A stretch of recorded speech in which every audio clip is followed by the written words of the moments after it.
2022 was an incredible year for cinema, and with us now entering the new year, we thought we were a little bit overdue to look back on those past 12 months and rank the best movies that were on offer.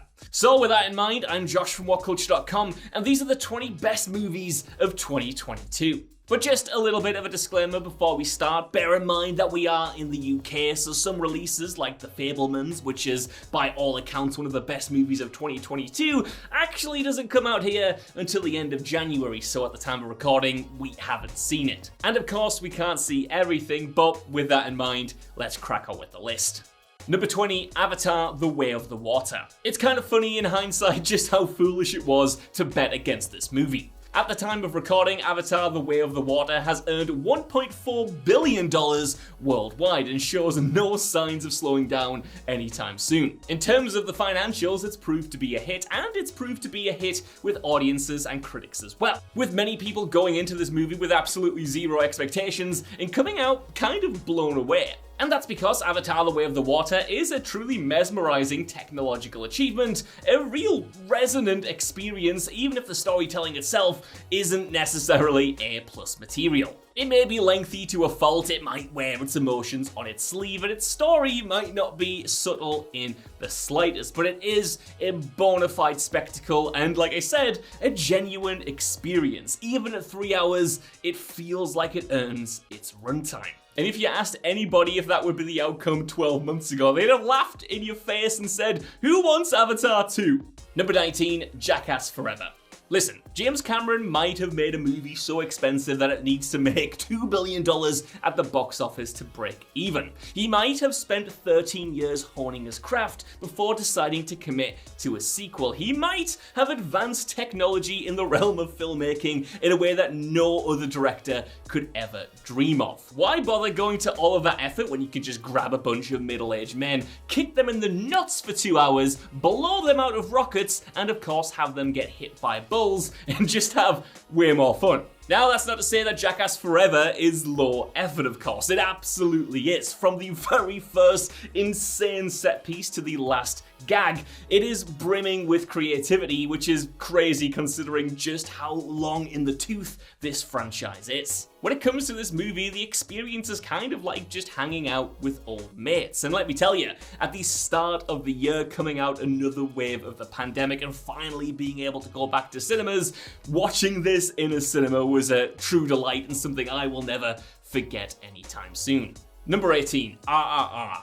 Now, this blockbuster bromance doesn't give a damn about subtlety or restraint. RRR is an action-packed, ludicrously fun, visually bombastic tentpole in the best possible sense. However, as undeniably awesome as the CGI-soaked action sequences are, it's ultimately the bro-tastic chemistry between the two leads that makes this one sing. At 182 minutes, it's ceaselessly overflowing with energy that keeps you entertained for the entire duration, and the only thing this year, bar one other exception, that gives Avatar: The Way of the Water a run for its blockbuster money. In terms of sheer fun, creativity, and spectacle, you'd be hard-pressed to find anything else like this in 2022. Number 17, Barbarian.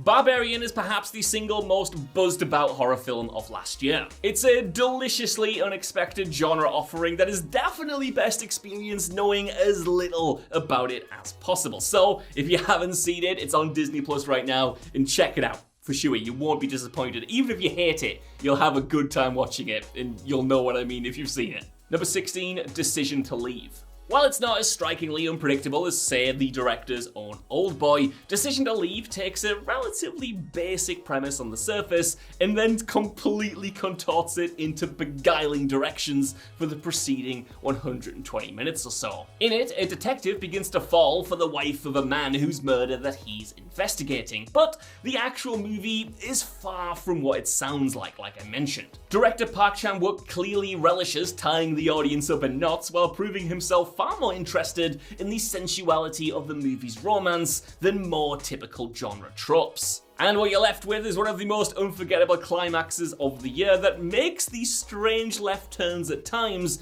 definitely worth it. Number 15, Triangle of Sadness.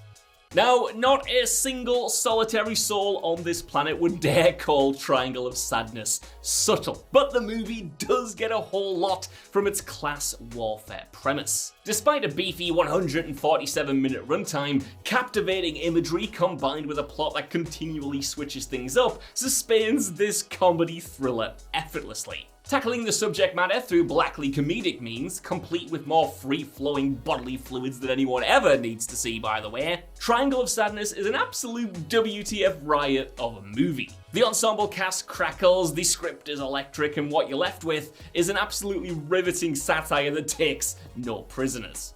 Number 14, MOONAGE Daydream. Now, look, I don't want to refer to everything on this list as an experience, but the thing about MOONAGE Daydream is that's exactly what it is. Although it is a documentary at heart, this isn't your standard documentary. You know, we're not looking at talking heads. We don't even really have a narrative to speak of. It's more of it's a mood board. It's an experience. If you're a lifelong boy fan, you'll be smitten, and if you've never had any interest in the artist before, you will definitely come out of this movie with at least 5 songs that you definitely want to listen to, and I bet a couple of movies you want to jump into as well. Number 13, Bones and All. It goes without saying that Luca Guadagnino's cannibalistic horror romance won't be for everyone's tastes. Sorry. But for those who can stomach, sorry again, to follow its tortured leads on their hellish journey, it makes for one of the year's most unexpectedly affecting meals. Sorry for the last time. Now, Bones and All's cannibalistic framing certainly doesn't lack for gory violence, but it is more intently concerned with the central relationship between Marin and Lee. Taylor Russell and Timothée Chalamet's natural chemistry makes this fraught love story believable and emotive at every single turn, while Mark Rylance, who stars as an older, far more creepier cannibal, definitely steals the show in every scene he's in. It's like the role of a lifetime for an already incredible actor. It's great stuff, even if it did just kind of come and go at the end of last year. Number 12, Boiling Point. Coming out right at the start of last year, it's a testament to Boiling Point's staying power that it wasn't immediately forgotten, considering how many great movies came after it. Telling the tale of an upmarket restaurant on its busiest night of the year, the great ensemble cast is anchored by the head chef played by Stephen Graham. With his life spiraling out of control, his issues spill over into the kitchen, as he struggles to be a leader to his employees and deal with the demands of the restaurant owner.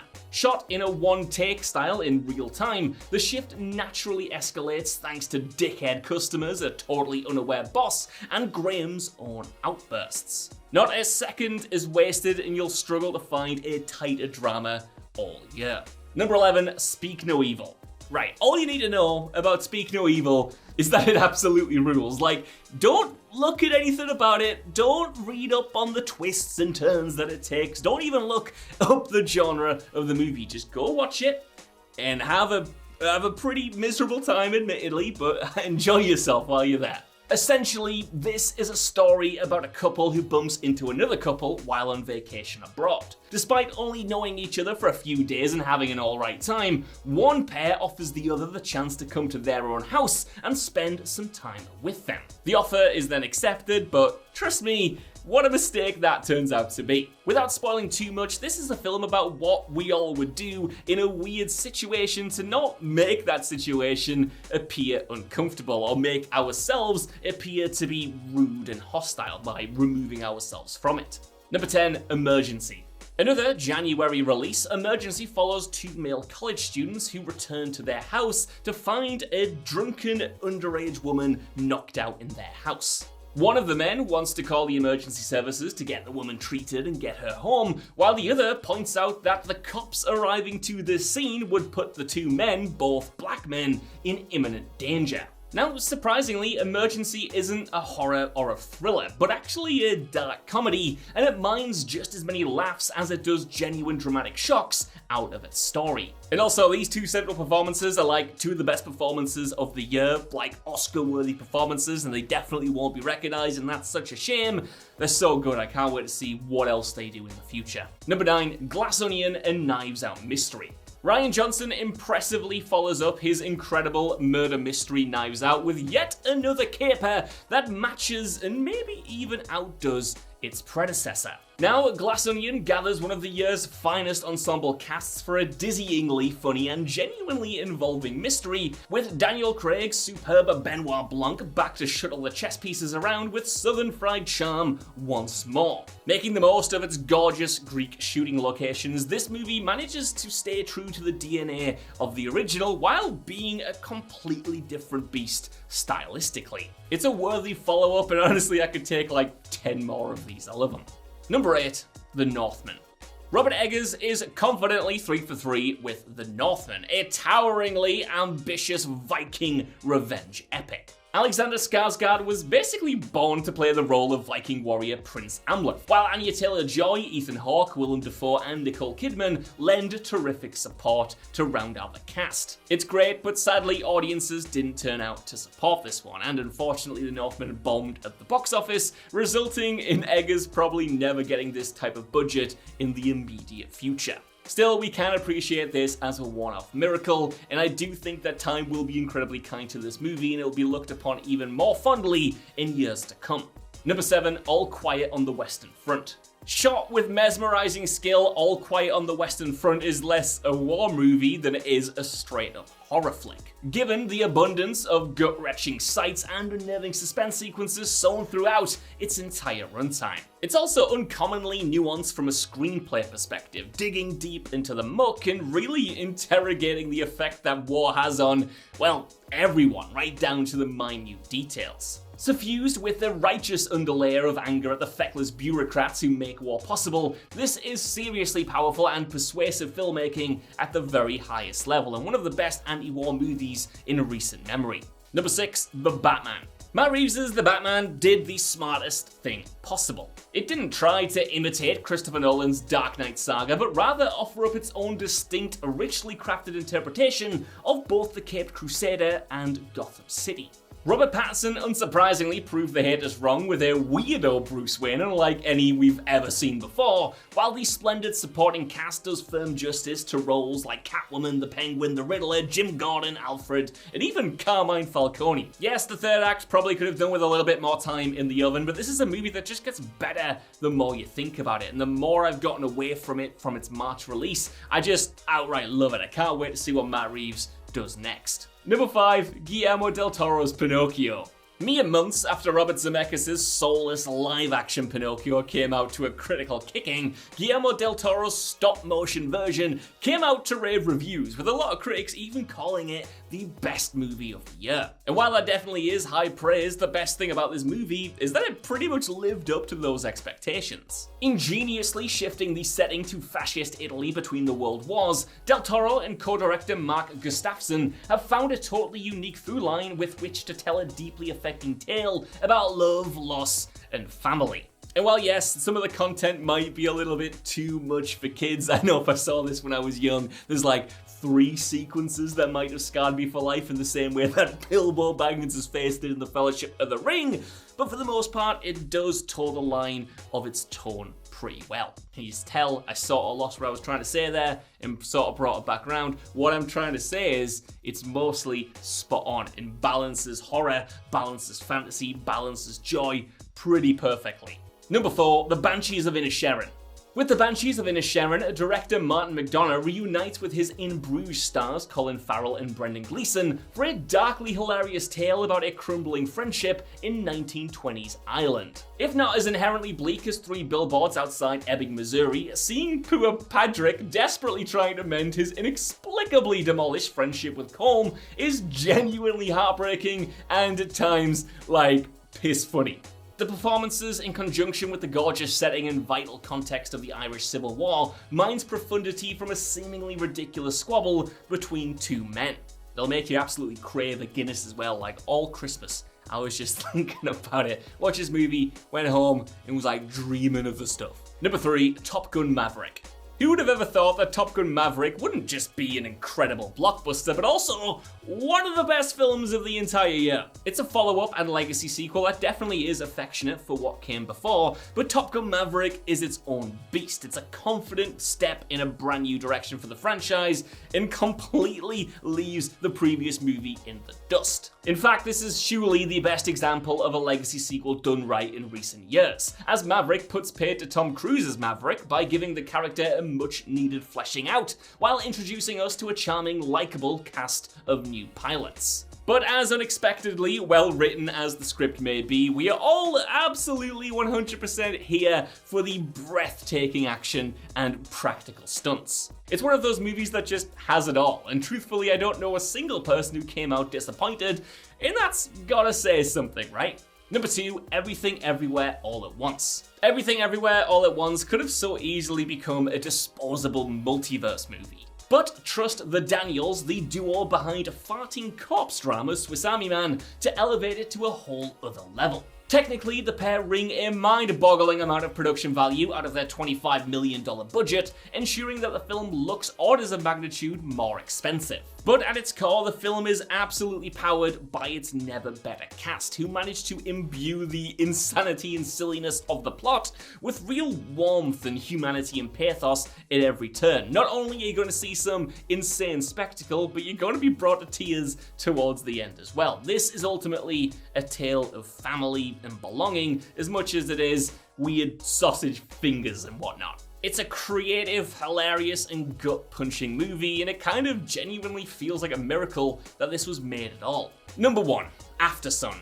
Sorry to end this list on a major bummer, but it just so happens that the best film of last year also happens to be the saddest. Now, AFTERSUN is a simple story, one where not much happens if you just look at a plot beat by plot beat breakdown. In it, father and daughter Callum and Sophie try their best to enjoy themselves while on holiday, while Callum himself struggles with and tries to shield his debilitating demons from his daughter. On the one hand, it's one of the most truthful depictions of depression that I've ever seen in any medium. The sense of burden of it, the hiding of it, the failing to hiding of it, the self-loathing, the moments of quiet while everyone is asleep, it just gets it all right. And that is aided in part by really smart scripting choices and really interesting creative flourishes in the cinematography, but also by lead Paul Mescal's powerhouse performance, like best performance of the year, the most understated in many respects, but good lord, the most truthful. It's ultimately a story about a daughter trying to know her father, trying to reach out and grasping at fleeting conversations and interactions that'll live in her mind until the day she dies, probably. It's a slow build for sure, but it's a build that leads to one of the most cathartic and, depending on how you view it, heartbreaking climaxes of the entire year. Certainly one of the best needle drops in recent memory. It's the kind of movie that makes you want to ring up the people that you love as soon as it's finished just so you can hear their voice, and man, the fact that movies can do that is really powerful, isn't it? Like, that's what movies are for in a way, I suppose. So that's our list. I want to know what you guys think down in the comments below. Do you agree with the movies that I've got on here? Or is there anything else you think should have deserved a spot on this ranking? Like I said, we haven't seen everything at whatculture.com, and some stuff isn't out for the UK yet.